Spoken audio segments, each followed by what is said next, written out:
Hello প্রিয়, চলে আইসি আপনি গো টেবির মায় আজগা পুঁই শাক আর মিষ্টি কুমড়া দিয়া লাবড়া রানমো। এই কোরবানি ঈদে মাংস খাই আর মুখের কিছু ভালোই লাগতাছে না।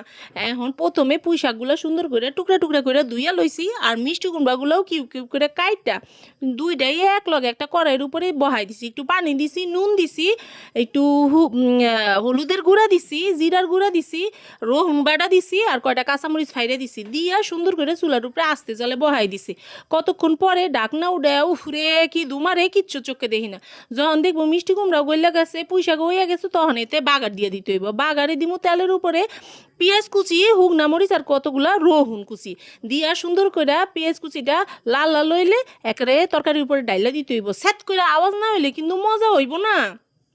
এখন মশলাটার লগে একটু সব কিছু একলগে এদিক ওদিক গুইটা পানিটা কমলেই নামায় সুন্দর করে বাড়িতে পরিবেশন করতে হইব। এই পুঁই শাক আর মিষ্টি কুমড়ার লাবড়া রান্ধন আমার শেষ। সোনার বাংলাদেশ কি সুন্দর হয়েছে গো পিওরা।